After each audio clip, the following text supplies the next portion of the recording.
I haven't seen much online with yourself sitting down having conversations. Yeah. So I really wanted to home in and have document this situation. Get to know you.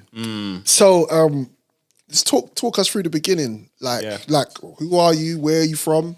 So I'm a son of Ghanaian parents. Calm. I was born in Tooting Broadway, South London. Yeah, St. George's Hospital. See it there.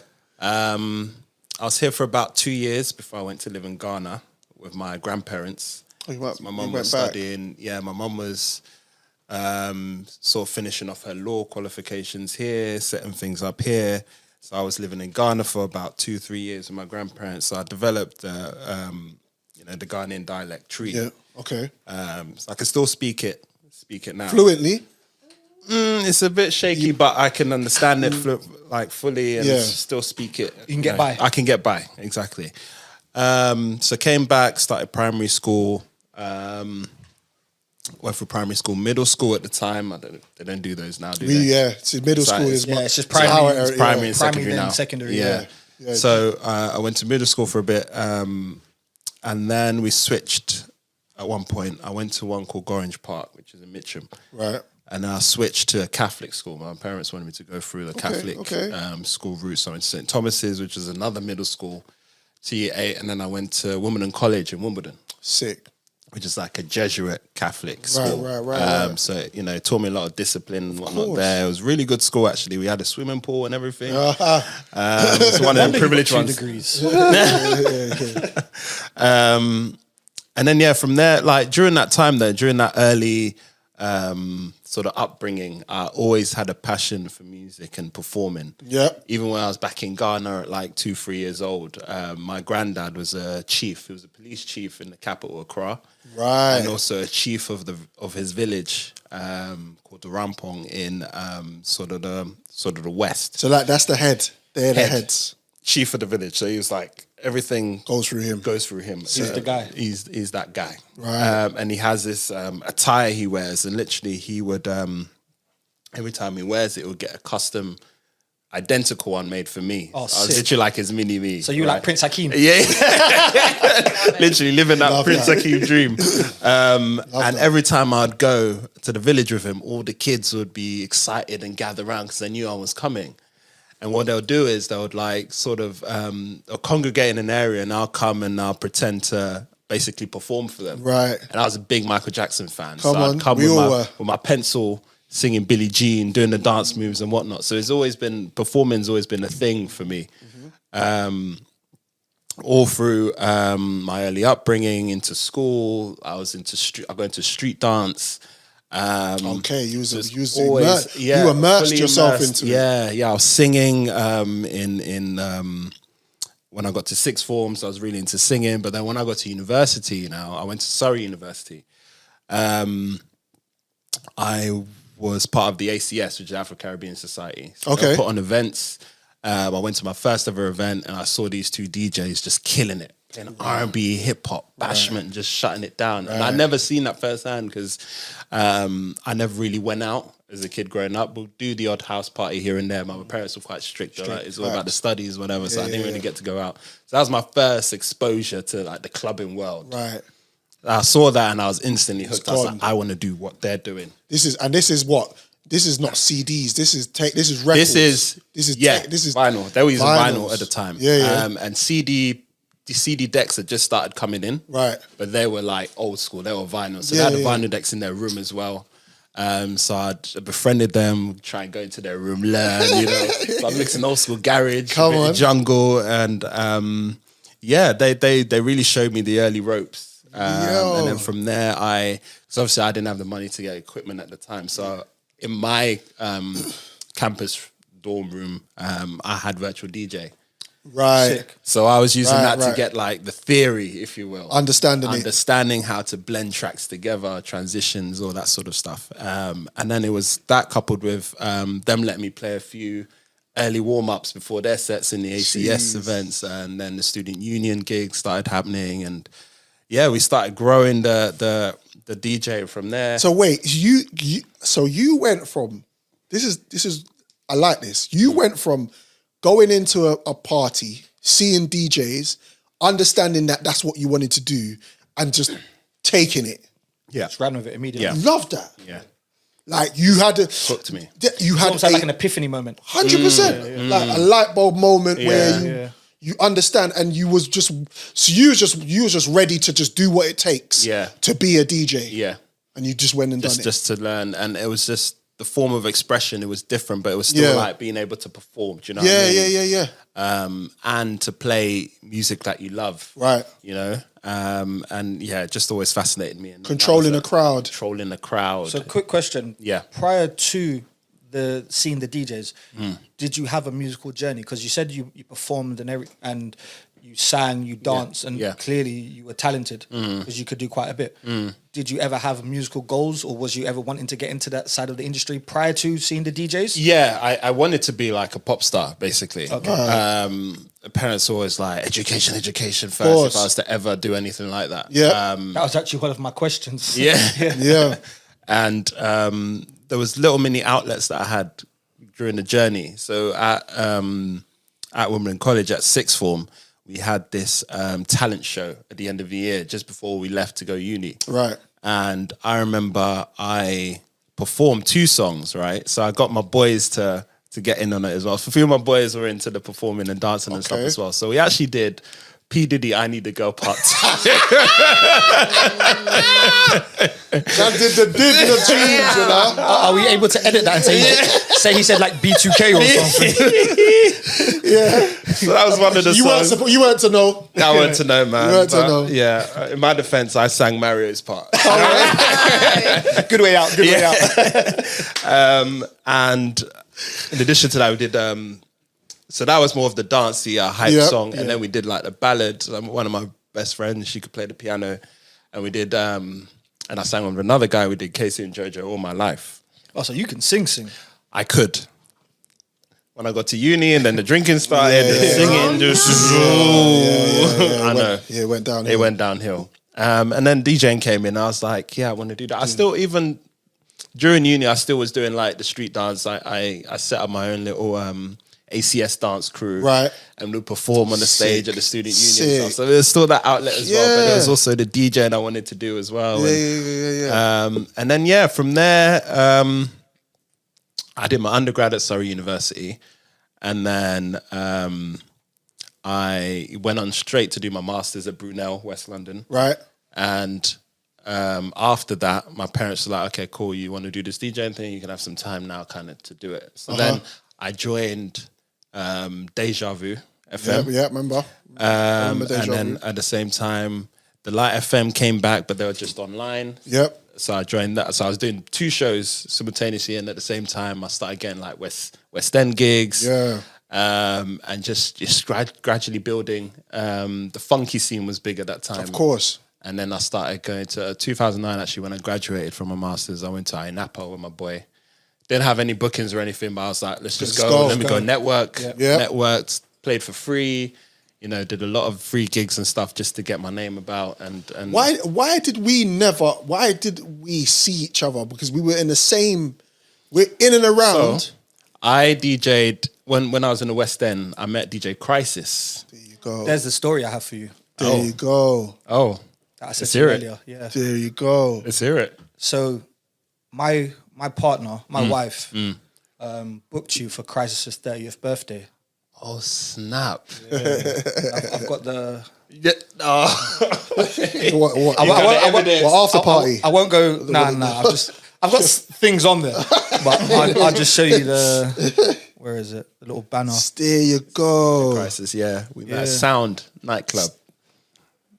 Leicester Square. That makes sense. Yeah, that makes sense because I was in there. Yeah, he was in there. Yeah, regularly. He was that guy, and he was he was so welcoming as well, and he showed me the ropes and whatnot. Yeah, as well. Proper guy, man. Big up Crisis. What night was that? Friday night. There were a few. There was like Sound. There was also, I don't know if you know Club Metra. Yeah. And there was Penthouse. These are my clubs, Leicester Square. Yeah. Those are my days. Yeah. We're showing our ages, man. Yeah. You remember those clubs as well? Yeah. That's dope. How old are you? I'm 39. Yeah, 85. 85. Yeah, I'm 86. So Okay. Yeah. Same. Yeah. Same as age as me. Yeah. Oh, fuck you, don't. Same age. Joe, don't do that. I'm gonna have to show you after. What I want to yeah. ask you is Yep.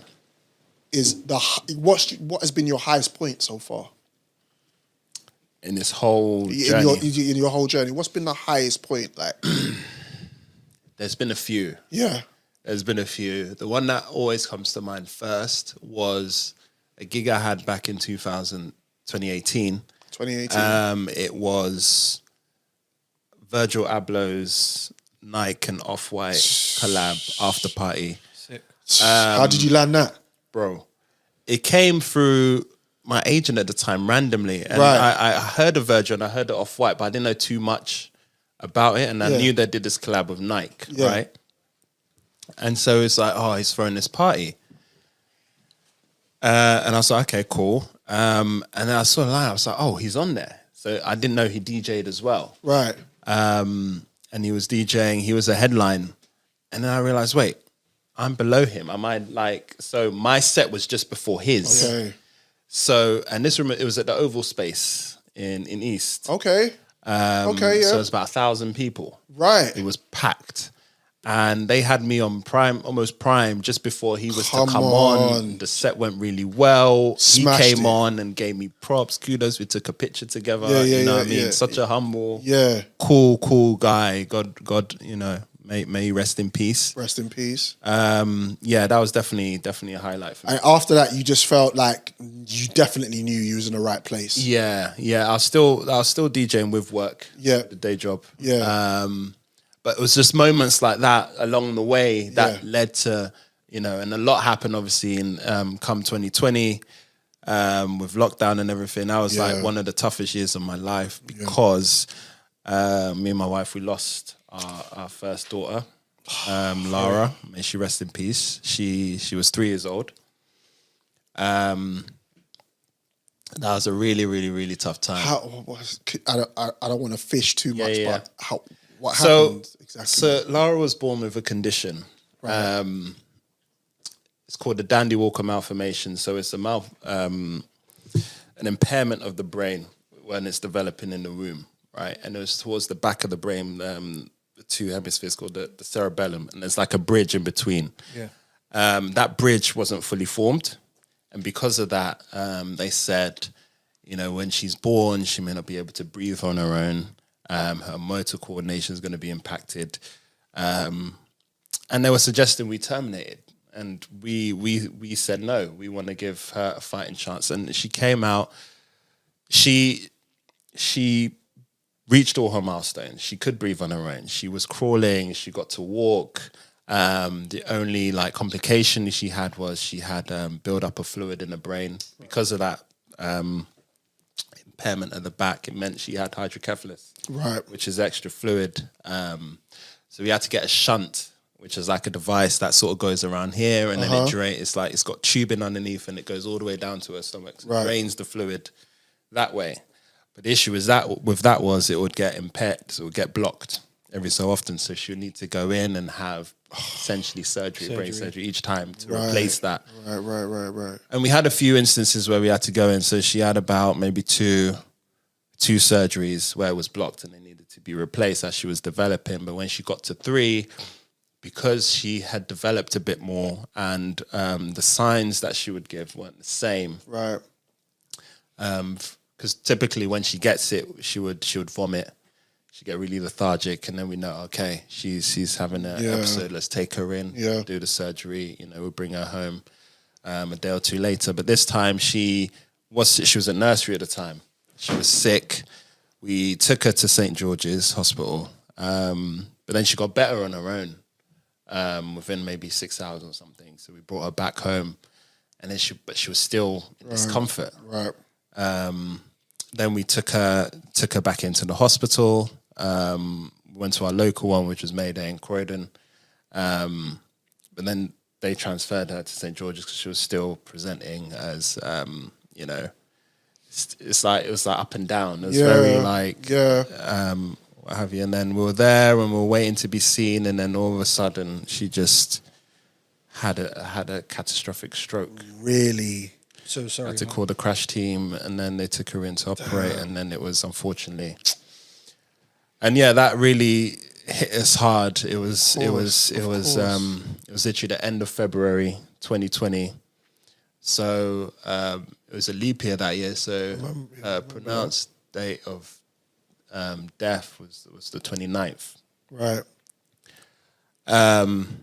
So obviously we had to plan a funeral and stuff, and lockdown was coming. But the blessing was we got to have a full send off for her. Yeah, because I remember that period. That period was very, very techie. Literally, we had the funeral, and I think the next day Boris called that first lockdown. Oh wow! So we had, and so many people came. We had maybe 200 people come. Okay, it was a really big send off. Yeah.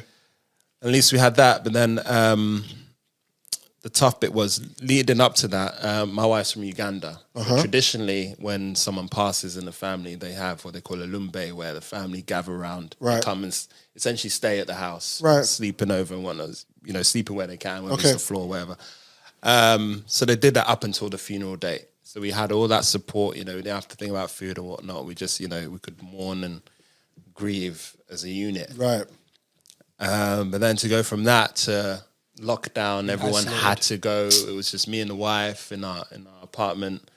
It was really tough for both of us. So, but we're thankful for therapy. Yeah, both had therapy. Yeah. Has that helped? It definitely helped. Yeah, it definitely helped. And that was the first time I spoke to a therapist. Right. And she's actually a therapist by trade. By trade. So she was always having therapy because as part of her profession, she needs to speak to a therapist as well. Yeah. So that really helped her. And together we really pulled through, and having each other, of course, really helped. Important. Yeah, it really did. And then that was the catalyst for me starting the label. I was going to ask you. Yeah. So we started Lara Records, and that was the inspiration behind it. Yeah, her love for music. I wanted to try and honor that. I'd always wanted to start producing, so I thought, now's the time. Produce music, put it out under Lara Records as a start. Use it to empower, the next generation as well. Yep. And it's gone from strength to strength. We manage upcoming DJs now, artists now. Right. We release music, of course, through the label. We do events, and it's really blossoming quite nicely now. So is that okay? So I was on your Instagram yesterday, and I saw you was doing workshops. Is that all a part of the same thing, or is that a separate thing? That's a separate thing. That was an opportunity that was just presented itself, and I've always wanted to do that at some point. Yeah, I didn't think I was ready yet. Right, but just from this whole experience, one thing I do now is just not refrain from opportunities. Don't procrastinate. Don't procrastinate. I just go in, 100%. Try. Life is too short. 100%. Life is just too short for reservation. 100%. What I have seen since you've done your production, your label, I had a little deep dive on your music. Appreciate it. Your, I'd say, most popular songs. He's doing numbers. Come on. He's got over 2.5 million streams on Spotify. This guy. Wow. Honestly, you've tabulated them all up. I'm a little bit of a geek, not quite a science geek. Yeah. But from what I've seen, he got burnt with a Bunsen burner. Yeah. I couldn't quite turn it the right way. Turn it on. So what I've seen is Let You In, 1.4 million streams. Wow. Yeah. Runaway, over 500k. Wow. Reality, top end of 400k. Wow. Chocolati, 150k. Yeah. Bon Appetit that you put out this year, a few months ago, right? Come on. Yeah. Almost 100k. Wow. He's doing numbers. Wow, and then he's just brought out something new as well. This is why I got him here. This is why he's here, because he's not going to answer the phone soon. Stop I it, told you. man. He's not, bro. He's not, bruv. The thing about it is, with I need a picture and an autograph. Facts. Get him now. You know what it is with Larrizle? We met so many years ago, and we've always been a message here, a little because football fans, right? Yeah. That's pretty much why we're super. We're converse online because of the footy, and I know he does music, and he knows I used to do that. Yeah. Did you? Yeah. Oh, I swear. But Bedroom don't count. I saw him. I saw you tearing. And I was looking at the gram. I said, bruv, yo, brother. He's not going to talk to me. I said, yo, can you come down today? Not tomorrow, today. Before it goes mad. Before he says new number, who's this? Yeah, back mad. Well, to be fair, like that. To be fair, I respect it. I'm proud of you, bro. Yeah. I'm super proud of you. Thank you, bro. you should have answered the phone already because this guy's humble. Yeah, man. Very, Two-time official mixtape award winner. Come on. Listen, have you seen? Matter of fact, Talk to me. apartment life. Yes. Because that's like the new big trend. You've already graced it. Yeah. And you smashed it. Yeah, the gallum in there as well. You smashed it. When I mean, that's a question. You want to ask your question first? Yeah. Go, Let me you just go. get You land and I'll land after. I first listened to him Yeah, before I mine ain't watched him. serious. Okay. I first listened to him. Yeah, so I listened and I was like, okay, this mix is cold. Then I watched it, and going back to what you said about females. Yeah. Larrizle Vibes. Larrizle was a married man. Of course. And you can see he's a married man. Come on. So he's just doing his thing, but the girls are just there like, Yeah. Yeah. and he every now and again does a little, Yeah. just absolutely killed it, bro. Honestly, bro. I know the answer to my question, but I Right. want to know the answer to your question. Okay. Being married, how do you navigate with the music? So, the good thing is my wife's also my manager. so she's there. So in that Also his bodyguard. in apartment life, she was off screen. I bet. She was there like this. She ain't never got a She's there Say like, nothing. really? Say nothing. Say no mine. more. That's mine. No, The girls I are love all the girls are all her friends. They're all her Okay, friends as well. okay, Yeah, that yeah, makes we're sense. all friends. Yeah, Yeah. yeah. Like he said, his wife is his manager. So when he was like, babe, I got the apartment life gig, she said, hold on 1 second. She Googled it and went, oh, okay. Charlene, group Shanice, chat. we're all going down there today. But It's our set. but the advice I would give to the audience based on that is I think it's very important to always include your partner in stuff. Oh, yeah. That's why I'm able to do what I do. Yeah. Pod, do music. Yeah. It was including. Yeah. Babe, come with me to this. Yeah. Come studio. Yeah. And sometimes I bring the missus to the studio and it's just, you know what studio life is like. Yeah. It's boring as shit is, if you're not it doing is. stuff. Literally. But I'd bring her there for her to get bored. Yeah. And So for the she next knows. time I'm going studio, she goes, babe, don't worry. Do your thing. You go. Have Yeah. a good time. Yeah. You know, like that. Yeah. But include her so she That's can it. see the process. Exactly. And that the gal them there is not just, you know what I mean? Yeah. Not just there So as I groupies. like that, man. Yeah, the missus is there. So I it's there. respect. Shout out to Always the there. missus. Yeah, Yeah, man. we got you, man. We got. He's not going nowhere. You know, like that. No, but that's a blessing. Question. Talk to me. Go for it. Question. Go. Because, again, I was deep diving, pause through your music. Love a deep dive, innit? You love a deep dive. Listen, we can talk, you know. Yeah. We can talk, you know. Come on. Right. And looking through the production catalogue and everything. Kool The Gang. How on earth? Because that's not just anybody. That's not, no disrespect to like a Skepta. This is Kool The Gang. Yeah, facts. How on earth did that come about? And can I just say, Yeah. Thank you. Yeah, that was a mad one. To this day, I still kind of pinch myself. lucky he answered the phone. Yeah. Pinch myself. Yeah. So that collab came about through a radio plugger I know. Big up Iron. Come on. You know Iron. I know Iron. Media to radio. He plugged my record. Yeah, plugged Don't that's Talk a to name Me. I have Yes. not heard in so long. Oh, you know Iron too? I don't know him personally, Yeah. but musicians would always, Yeah. Iron. use, Yeah. So through Iron, I he don't know if I owe him money still, but Call for radio time. yeah, I think I did clear up my debt. yeah. Yeah. So pretty early on through my production journey was I was known for doing remixes, Right. And Iron sort of clocked onto that, and he'll recommend me to his network of people and whatnot, Right. and he'll suggest projects and things for me to jump on and whatnot. So it was an agent that he knew called Claude who looks after Kool The Gang. So I think the first project that came was Runaway. Yeah. That remix. That came. I did it, sent it to Iron. Iron sent it to Claude. Claude was super impressed. So impressed he wanted to reach out to me directly. And he was like, oh, we've got this other project. Wow. Kool the Gang. I was like, what? What do you mean? Cool. What is this? A new group? Yeah, a new group? Yeah. No, the Kool and the Gang. So much so that I had a call, a three-way call between me, Claude, and George Brown, who's one of the founding members of the band. Yeah. And it's mad because we did this remix, essentially between me and George. The song was Let's Party, which they released, I think, 2022, October, around that time. So the previous year, before I did the remix, this song, one of their recent releases had come out. They wanted that remix. They wanted like an Afro beat with sort of African electronic vibe to it. Right. It slaps, you know. Have you heard it? Thank you. It slaps. It's a banger. It slaps. Yeah. And yeah, they wanted me to remix it, and they also wanted a rap on it. Okay. Nole. So we ended up getting Nole. Cold. Big up Nole. Gee. I need to hear this. Tune. I need to hear She this. bodied it. Yeah. I need to hear She this. bodied it. Slaps. She bodied it. Yeah. Yeah. And yeah, it was just great to liaise with George Brown throughout the process. He did the mixing and mastering in his studio in LA. But sadly, not long after the song came out, he passed away. Oh shit. Yeah, so it was just really nice to have that time with him before. Yeah. It's meant to be. That moment. Yeah. It's just such a Divine blessing, intervention, divine intervention for real.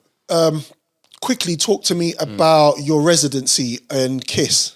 Is this permanent now? Is this what you're going to be doing? So it's a 3-month residency. Right. My last show, I'm recording it week after next. Right. And I mean, we've been talking, the KISS bosses, and they're really liking how the show's sounding, and yeah, we're seeing what we can do next year. But this residency thing is meant to be a 3-month thing. Right. Yeah. Because they've been doing it throughout the year with different DJs and whatnot. Yeah. So yeah, New Year, let's watch this space. Any questions that you pending ones you want? I've got a couple, but because you spoke on it earlier, what do you have any other business adventures outside of music, or do you see yourself going into anything else? Because now your network is growing. Yeah. Do you have your eye on any other space? Yeah. I can't say too much, but me and the wife are planning something. Yeah. Yeah. So just be on the lookout, everyone. Yeah. See, and aside from that, actually, we are into property investment.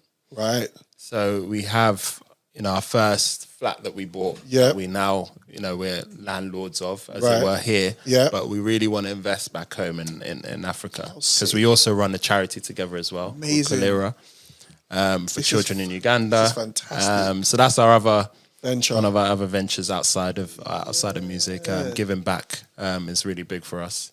So we do that. We've been running that since 2018. Yep. And we want to build a library in my wife's village called Masaka Village. Okay. We want to call it Lara's Library. Come on. Love that. So within that, we want to, provide a space where the local kids can come and read, but we also within the library want to build music studios as well. Amazing. To allow any of the kids that are musically inclined to come and express themselves. So You've got work to do. big time. And he's doing it. We're trying. He's doing it. We're trying. Love it. So you've pretty much been dubbed the pioneer of UK Afro House. Is that what it's That's a called? big Is that term. what it's called? So Because it's got so many. It's got so many different so many names. elements in it. But Yeah. I feel like because There's- it's here and he's mixed the piano, different sounds. Everyone always throws like a UK, etc., etc. So, but effectively, it's given him his own stamp. Yeah. So that's why I've said he's been dubbed as like the pioneer of Right. UK Afro House. Because obviously I'm not super familiar. Yeah.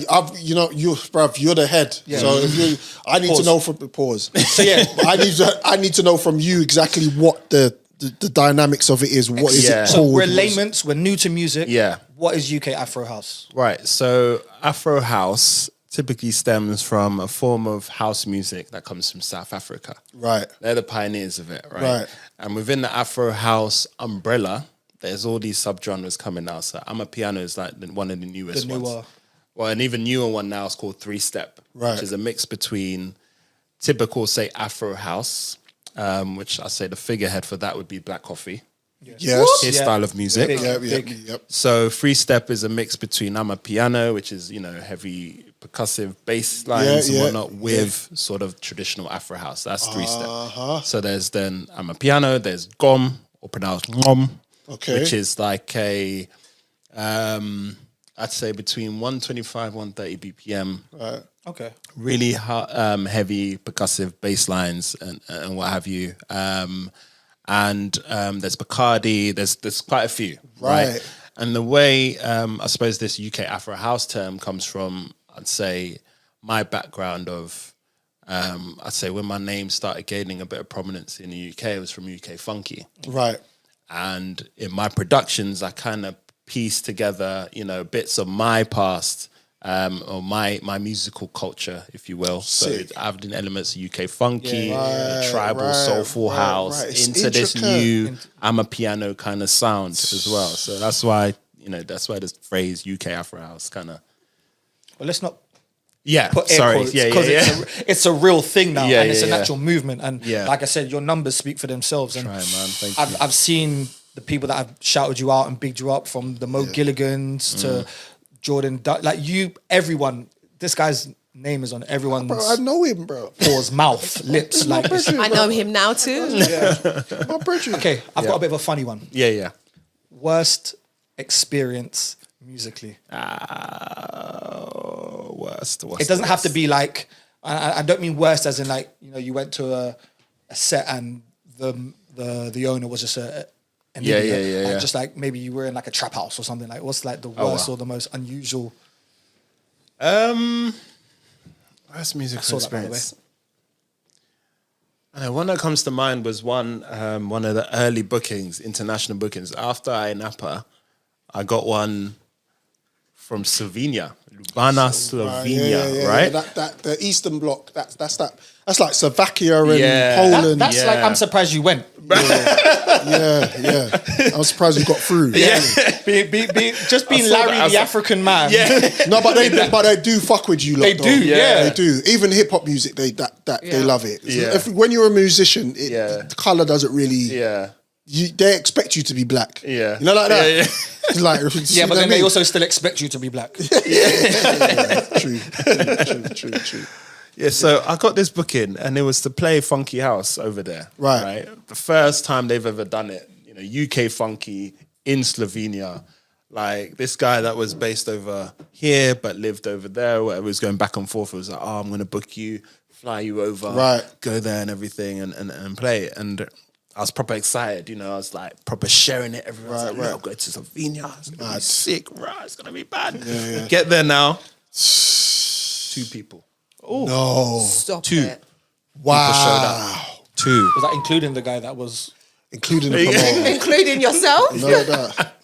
Two people that weren't the bar staff or us, literally 2 people, and that place was quite big as well. So it was an awkward one. So you had like a Ja Rule 50 Cent moment where you just, I don't care, I'm still gonna. So what was that? Yeah, why was that like? That was I don't know, the promotion didn't happen, or people were interested. I wasn't a big name or anything. You might like not be known. Yeah, I can just say for when Black Coffee is my favorite DJ. When he started, I was one of the originals. Right. And he did clubs where there was like literally not no one, but But like it was- 50 people. Yeah. And it was all very much Africans. Yeah. Because they knew him, Yeah. his music. Right. And it's now, like you can't even fucking get a getting ticket. stadiums and that. So now. like Listen. there's going to be stages in your life Yeah. where That's why I you can asked just that look question. back Yeah. on and just think, wow. Because I've seen. He's my goat, by the way. Black Coffee. He's my inspiration. I've seen You're that there. You're getting there. You are. internationally. Thank you. 155 plus venues. I've seen some of the names of these venues. I know how many people they hold. So that's why I wanted to know if you've ever had I've performed for one person. Yeah. Because now I can see you're performing for hundreds, Yeah. thousands of people. Wow. Casually now. It's just Yeah. becoming your... crazy. Grateful. Before we wrap this segment, Larrizle, how is the tour going? How you finding it? I looked on your IG, busy, traveling, busy, up and down, suitcases there, at airport there, bomb. It's mad. How is it? It's just an experience. It's tiring, man, but I'm so grateful because like this year's been the biggest year. Right. We've gone across 5 continents. Crazy. Which is insane to say out loud. Yeah. You know, for anywhere from America, we've done Chicago, Miami. We did Colombia, a tour in Colombia. I did my first writing camp in Colombia. Damn. Yeah. That's amazing. Yeah. Shout out to a teatro called Subsidio. They're called. They reached out. They got the British Council involved to fund it as well. Right. Yeah. So they funded the writing camp. They funded me going over there. Performing. So I performed 2 gigs, one in Cali, one in Bogota, the capital. That was absolutely incredible. Shouts to them. Tanzania. Went to Tanzania for the first time. Zanzibar is one of the best islands on earth. Swear to God. Yeah, my best friend just came back from there, and she's already booking. Kareem. Go if you can. Yeah. Go if you can. Yeah. Amazing. So we're going to be watching your growth. Pause. You know what I mean? We're going to continue seeing what you're doing because, again, as you said here, we're proud. Very. I'm just like, I'm in awe. So you know what I mean? And again, speaking to you about your journey, you deserve this, my brother. Yeah. You know what I mean? You deserve this, man. And he's not just resting on his laurels. He's literally elevating time after time after time. Brother. And if it all goes pear-shaped, you get me? You science, bro. You know, like that. You're good to go. You know what I mean? 2 degrees. I respect you. Round of applause for Larrizle, people. Amazing. Thank you. Yeah. Should be love.